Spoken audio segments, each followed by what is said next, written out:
जय हिंद बच्चों। जय हिंद बच्चों, मैं निर्भय सर आप सभी का जेबीएम एकेडमी में स्वागत करता हूं।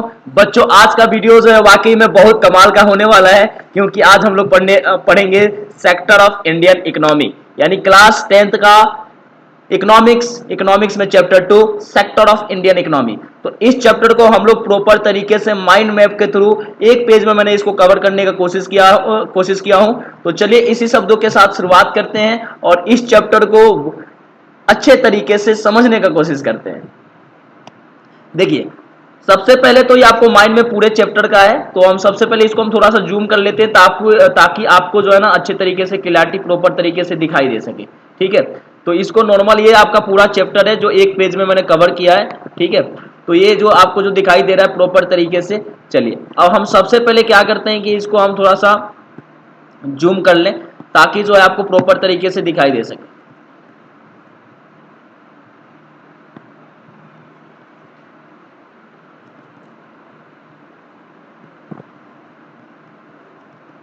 सबसे पहले हम लोग इंट्रोडक्शन पे आएंगे प्रॉपर तरीके से, वन बाय वन टॉपिक, जितने सारे टॉपिक है वन बाय वन हम लोग समझेंगे। ठीक है, तो स्टार्ट करते हैं। सबसे पहले हम लोग समझेंगे कि इकोनॉमिक्स का मतलब क्या होता है। ठीक है, तो सबसे पहले शुरुआत करते हैं कि इकोनॉमिक्स है क्या। ठीक है, तो कोई अगर आपसे पूछे कि इकोनॉमिक्स है क्या, तो आप क्या बताएंगे कि study of economic activities. Study of economic activities is called economics. कहने का मतलब यह हुआ कि आप इकोनॉमिक एक्टिविटीज के बारे में जब आप स्टडी करते हैं तो उसको क्या बोलते हैं, इकोनॉमिक्स बोलते हैं। तो आप ये अब जब आपसे ये पूछा जाए कि इकोनॉमिक एक्टिविटीज का मतलब क्या होता है, तो आप ये बताएंगे कि वो सारी एक्टिविटी, वो सारे काम जिसे करने से हमें क्या मिलते हैं, पैसे, इनकम जनरेट होते हैं, उसे क्या बोलते हैं, इकोनॉमिक एक्टिविटीज बोलते हैं। और वो सारी इकोनॉमिक एक्टिविटीज को जब हम स्टडी करते हैं तो इकोनॉमिक्स कहलाता है।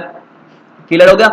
तो इसके अगर हम बात करें फादर, तो एडम स्मिथ को इकोनॉमिक्स के फादर कहा जाता है। और इकोनॉमिक्स में हम लोग क्या पढ़ते हैं, इकोनॉमिक्स में हम ये पढ़ते हैं कि कैसे इनकम को अलग अलग फॉर्म से, अलग अलग सेक्टर से कैसे इनकम जनरेट होते हैं, यानी पैसे के बारे में, इनकम के बारे में हम लोग पढ़ते हैं इकोनॉमिक्स में। क्लियर है।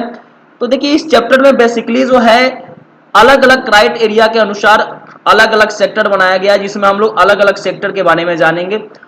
तो पहला हम लोग शुरुआत करते हैं नेचुरल सेक्टर। ठीक है, तो अकॉर्डिंग टू नेचर या according to natural there are three types of sector. तीन तरह के सेक्टर होते हैं। प्राइमरी सेक्टर, जो आप यहाँ पे देख सकते हैं, प्राइमरी सेक्टर, सेकेंडरी सेक्टर और तीसरा जो है टर्सरी सेक्टर। कहने का मतलब ये होता है कि इसमें अकॉर्डिंग टू नेचर के अनुसार तीन तरह के सेक्टर होते हैं, पब्लिक सेक्टर, सेकेंडरी सेक्टर और tertiary sector. According to employment के अनुसार दो तरह के सेक्टर होते हैं, ऑर्गेनाइज सेक्टर और unorganise sector. According to ownership there are three types of sector, public sector, private sector और ज्वाइंट सेक्टर। तो अलग अलग प्रकार के सेक्टर दिए हुए हैं, ये सारे सेक्टर के बारे में हम लोग को पढ़ना है। क्लियर है। चलिए अब हम लोग आगे बढ़ते हैं। तो सबसे पहले हम लोग समझेंगे कि यहां से स्टार्ट करेंगे अकॉर्डिंग टू नेचर, यानी नेचर के हिसाब से जो है हम लोग अलग अलग सेक्टर के बारे में सबसे पहले समझते हैं, फिर आगे बढ़ेंगे। तो सबसे पहले हम स्टार्ट करेंगे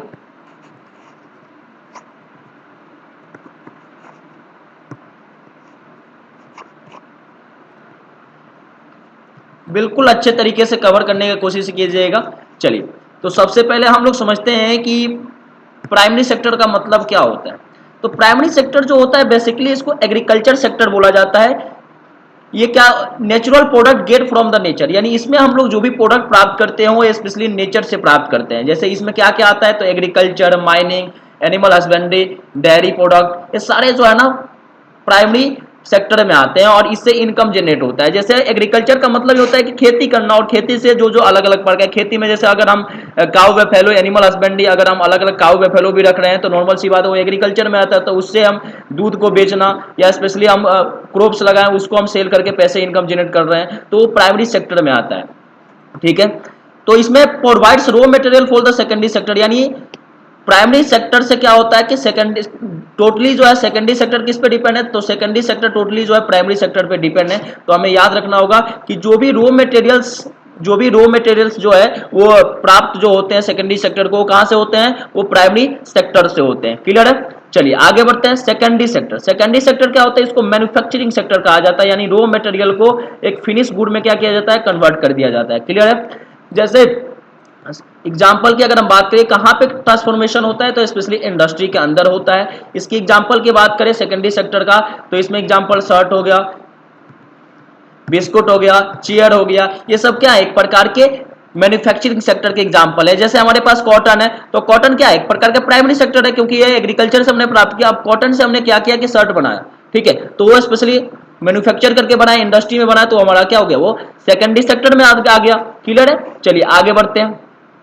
अगला जो हमारा टाइप्स है सर्विस सेक्टर, ठीक है, यानी टर्सरी सेक्टर को ही सर्विस सेक्टर बोला जाता है। तो तीन तरह के नेचर के हिसाब से तीन तरह के सेक्टर हुआ, प्राइमरी सेक्टर, सेकेंडरी सेक्टर और टर्सरी सेक्टर। तो सबसे पहले हम लोग प्राइमरी सेक्टर के बारे में पढ़े, फिर सेकेंडरी सेक्टर के बारे में पढ़े, अब हम टर्सरी सेक्टर के बारे में पढ़ेंगे। चलिए, तो टर्सरी सेक्टर को बेसिकली जो है सर्विस सेक्टर कहा जाता है। क्या बोला जाता है? सर्विस सेक्टर बोला जाता है। इसमें कोई चीज प्रोड्यूस नहीं किया जाता है, यानी nothing is produce in this activities, किसी भी तरह का कोई भी प्रोड्यूस नहीं होता है।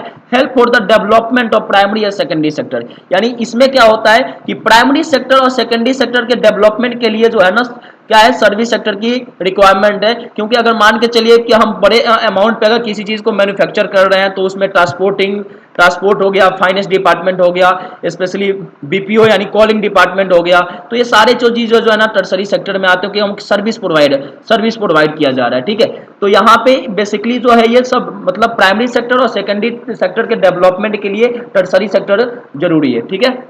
चलिए इंपॉर्टेंस की बात करें तो ये एक प्रकार के सर्विस प्रोवाइड कराता है, ठीक है। इंक्रीज इनकम, यानी इनकम नॉर्मल सी बात है, इसमें इनकम इंक्रीज होता है। ये ग्रोथ ऑफ आईटी सेक्टर, यानी जब से टर्सरी सेक्टर आया है आईटी सेक्टर यानी इंफॉर्मेशन टेक्नोलॉजी का बहुत ज्यादा ग्रोथ हुआ है। और ये कहीं ना कहीं जब इंफॉर्मेशन टेक्नोलॉजी का ग्रोथ होगा तो नॉर्मल सी बात है ग्लोबलाइजेशन और अर्बनाइजेशन तो होगा ही होगा। क्योंकि अब यहाँ से हम कोई भी प्रोडक्ट को नॉर्मल सी बात है अदर कंट्री में आसानी से सेल कर सकते हैं with the help of service sector.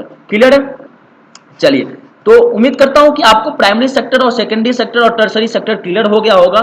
चलिए अब इसी शब्दों के साथ हम लोग जो है आगे बढ़ते हैं और अगला जो हमारा सेक्टर है उसको हम लोग कवर करते हैं।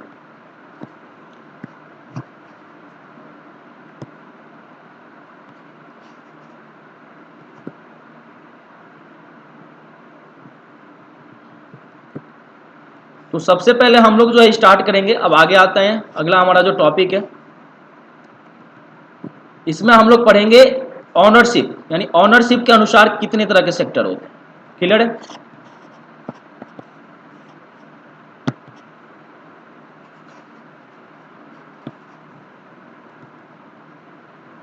चलिए आगे बढ़ते हैं। तो ऑनरशिप के अनुसार जो है ना अगर हम बात करें तो ऑनरशिप के अनुसार जो है कितने तरह के सेक्टर होते हैं। तो ऑनरशिप के अनुसार तीन तरह के सेक्टर होते हैं, पब्लिक सेक्टर, प्राइवेट सेक्टर और ज्वाइंट सेक्टर, जो हमने ऑलरेडी इसके बारे में अभी डिस्कस करेंगे। और मैंने नॉर्मली जो है पहले आपको बताया था कि ऑनरशिप के अनुसार तीन तरह के सेक्टर पब्लिक, प्राइवेट और ज्वाइंट। तो वन बाय वन इसको हम लोग कवर करते हैं, समझने का कोशिश करते हैं। चलिए स्टार्ट करते हैं। पब्लिक सेक्टर का मतलब क्या होता है? तो पब्लिक सेक्टर जो होती है control and manage by the government, यानी पब्लिक सेक्टर जो होती है वो कंट्रोल और मैनेज जो है किसके द्वारा किया जाता है, वो स्पेशली जो है गवर्नमेंट के द्वारा मैनेज किया जाता है। ये एक प्रकार के ऑर्गेनाइज सेक्टर में आता है। Work for the welfare of the society, यानी पब्लिक सेक्टर में जो है जो काम किए जाते हैं वो किसके लिए काम किया जाता है, सोसाइटी के लिए, यानी वहां के सिटीजन के लिए किया जाता है। Infrastructure, public education, health care, ये सब एग्जाम्पल है किसके, पब्लिक सेक्टर के। जो पार्किंग और सरकार जो भी काम कर रही है वो कहीं ना कहीं वो सब पब्लिक सेक्टर में आते हैं, ठीक है। तो यहाँ पे हमने समझ लिया कि पब्लिक सेक्टर क्या होते हैं। क्लियर है, चलिए प्राइवेट सेक्टर। प्राइवेट सेक्टर का नॉर्मल सी बात है अगर हम बात करें प्राइवेट सेक्टर में, तो प्राइवेट सेक्टर जो है हमारा इसमें जो अगर बात करें ये अनऑर्गेनाइज सेक्टर में आता है।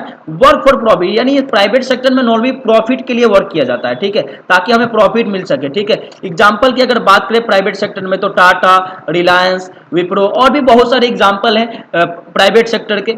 अगर हम बात करें तो स्पेशली जो है ये हमारा प्राइवेट सेक्टर के बारे में हमने जाना। ज्वाइंट सेक्टर की बात करें तो ज्वाइंट का मतलब होता है कि ये पब्लिक और प्राइवेट दोनों के लिए काम करती है, यानी ज्वाइंट सेक्टर जो होता है पब्लिक और प्राइवेट दोनों मिलकर जब काम करेंगे तो वो स्पेशली वो ज्वाइंट सेक्टर में आता है। ये हमारे इंडिया में जो है 1969 में जब कमेटी एक बनाएगी और कमेटी बनाने के बाद 1970 से लेकर 1973 में में ये स्टार्ट हुआ, क्या ज्वाइंट सेक्टर स्टार्ट हुआ। जैसे कंस्ट्रक्शन ऑफ रोड हो गया, ब्रिज हो गया, रेलवे हो गया, ये सब जो है ना पब्लिक यानी गवर्नमेंट सेक्टर और प्राइवेट सेक्टर दोनों मिलके काम करती है। तो एग्जांपल हो गया कंस्ट्रक्शन और रोड, ब्रिज और रेलवे।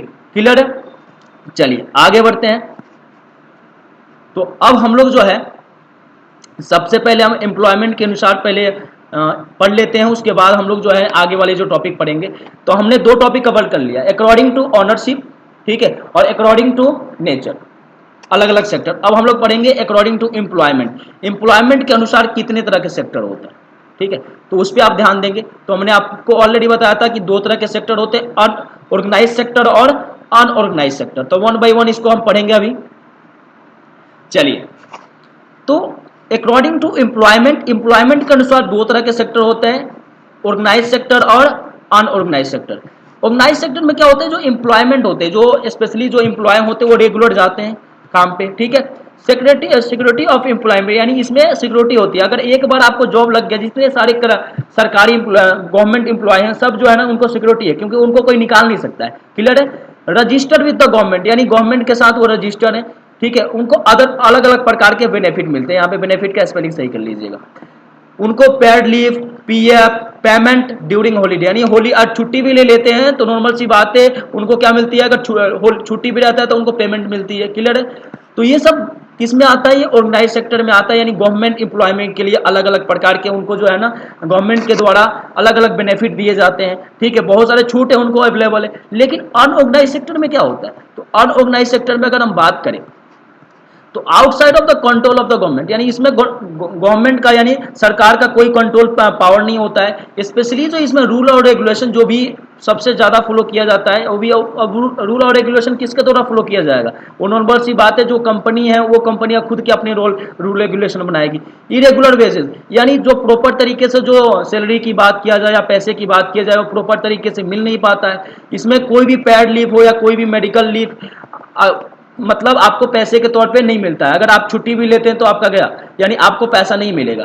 इसमें एग्जांपल की बात करें तो इसमें हो गया कोबलर, फार्मर, कैजुअल वर्कर, यहाँ पे थोड़ा स्पेलिंग सही कर लीजिएगा, casual worker, small scale industry, ये सारे जो है अनऑर्गेनाइज सेक्टर में आते हैं। क्लियर है? तो हमने ऑर्गेनाइज सेक्टर और अनऑर्गेनाइज सेक्टर के बारे में जाना। अब हम लोग आते हैं कि अर्बन एरियाज और रूरल एरियाज में जो हमारे पास जो भी एम्प्लॉयमेंट है अनऑर्गेनाइज के, जो प्रॉपर तरीके से उनको काम नहीं मिल पा रहा है, तो उनको हम कैसे प्रोटेक्ट कर सकते हैं। तो सबसे पहले हम लोग समझते हैं अर्बन सेक्टर के लिए।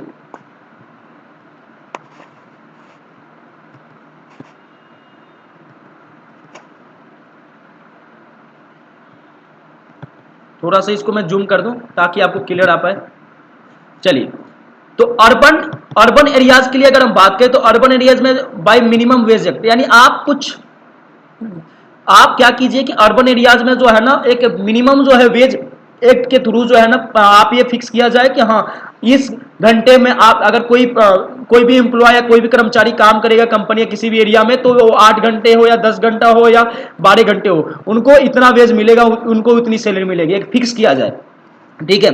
Providing loan at the low interest, यानी उस तरह के जो भी एरिया हैं उस एरिया में अगर कोई भी कर्मचारी है या कोई भी एम्प्लॉय है तो उसको एक लो इंटरेस्ट पे जो है ना लोन प्रोवाइड कराया जाए, और अलग अलग पीएफ हो या ग्रेजुएटी हो उनको ऊपर से अलग से जो है ना कुछ एक्स्ट्रा पैसा उनको मिल जाए, तो कहीं ना कहीं उनके लिए काफी ज्यादा बेनिफिट होगा। क्लियर है? टाइमिंग ऑफ द जॉब, यानी जॉब की टाइमिंग भी पीरियड जो है ना फिक्स किया जाए, क्योंकि प्राइवेट एरिया में होता क्या है कि टाइम को कभी कभी मन किया तो 10 घंटे, 8 घंटे, 12 घंटे, 24 घंटे कंटिन्यू क्लास, मतलब कंटिन्यू क्या चलती है, काम ही काम होता है। क्लियर है? प्रोवाइडिंग मार्केटिंग, ये जो अगला जो है हमारा जो टॉपिक है, ये हम लोग तो अर्बन एरियाज के पढ़े, अब हम लोग रूरल एरियाज के बारे में पढ़ते हैं। तो इसमें भी लिखा हुआ है कि providing marketing outlet for the sale of the good, यानी अगर रूरल एरियाज में कुछ अगर प्रोटेक्शन हो रहा है, मान के चलिए किसान ही है, तो अगर वो अन्न या कोई भी अनाज बेचना चाहते तो उनको एक प्रॉपर मार्केट प्रोवाइड कराया जाए, जिसके थ्रू वो अपने उचित दाम पे जो है ना अपने फसल को या अपने ग्रेन को क्या कर सके, उनको बेच सके। ठीक है। प्रोवाइडिंग लोन, यानी उस एरिया में रूरल एरियाज में भी जो है ना लोन एक लो इंटरेस्ट पे प्रोवाइड कराया जाए, और सरकार के द्वारा कुछ सब्सिडी दिया जाए जिससे प्रॉपर तरीके से उनको क्या मिल सके, हेल्पफुल मिल सके। तो ये कुछ अर्बन एरियाज और रूरल एरियाज के जिसके थ्रू हम जो है ना ऑर्गेनाइज सेक्टर को क्या कर सकते हैं, प्रोटेक्ट कर सकते हैं। चलिए आगे बढ़ते हैं। उम्मीद करता हूं कि आपको ये सारे टॉपिक समझ में आ रहा होगा। चलिए अब हम लोग जो है जो अलग अलग प्रकार के जितनी सारी इसी के अंदर टॉपिक है हमें उसको अब कवर करेंगे हम लोग। तो सबसे पहला हमारा जो टॉपिक है मनरेगा के बारे में, यानी सरकार के द्वारा एक स्कीम लाई गई थी, एक योजना लाई गई थी, उसके बारे में हम लोग जानेंगे समझेंगे। क्लियर है?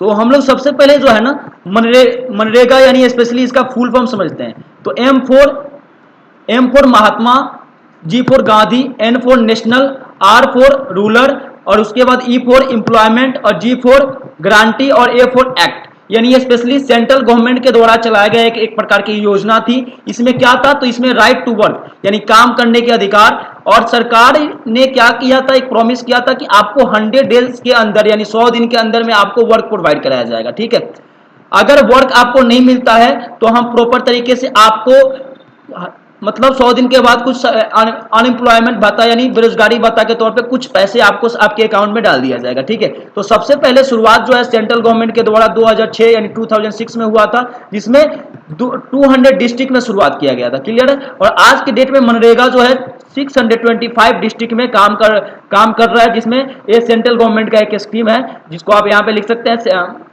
Started by central government. Clear है? तो मनरेगा क्या है, तो मनरेगा एक प्रकार के राइट टू वर्क। इसमें सरकार ने क्या किया था, तो सरकार ने एक प्रकार की स्कीम लाई और इसमें बोला था कि 100 दिन के अंदर में आपको जो है ना काम प्रोवाइड कराया जाएगा। ये कौन से एरिया में?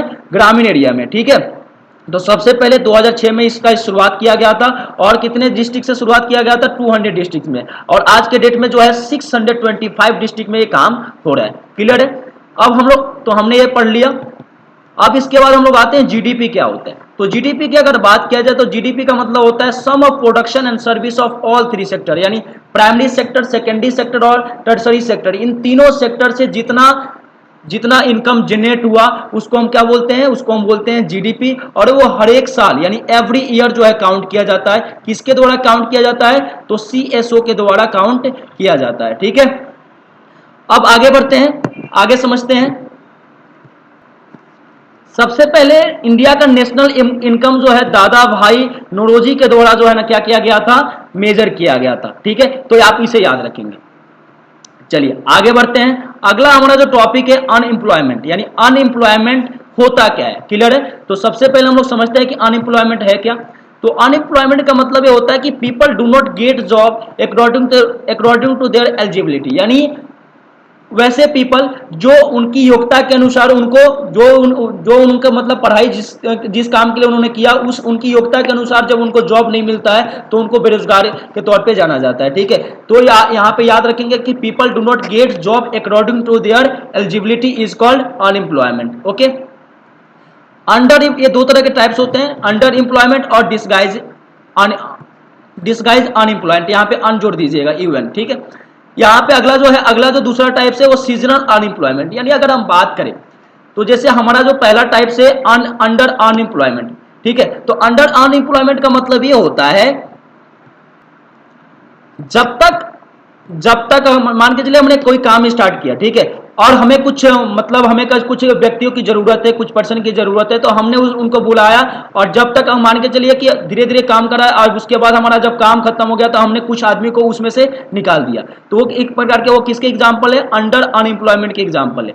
सीजनल मतलब एक प्रकार के एक सीजन, जैसे आप मान के चलिए कि जैसे फार्मर का देख लीजिए, फार्मर में 6 महीने का खेती होती है, उसके बाद आराम से जो है ना उसमें कुछ काम करना नहीं होता, खेती हो गया उसके बाद हम सीजनल वेट कर रहे हैं कि फसल की कब कटाई हो रही है, तो वो किसके एग्जाम्पल है? सीजनल अनएम्प्लॉयमेंट के एग्जाम्पल है। क्लियर है? तो उम्मीद करता हूं कि आपको ये सारे टॉपिक समझ में आया होगा, और ये जितने सारे टॉपिक है माइंड मैप के थ्रू हमने आपको समझाने का कोशिश किया, और इसको प्रॉपर तरीके से आप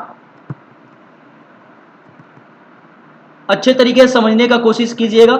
चलिए मिलते हैं नेक्स्ट वीडियो में नए टॉपिक के साथ। Thank you for watching this video.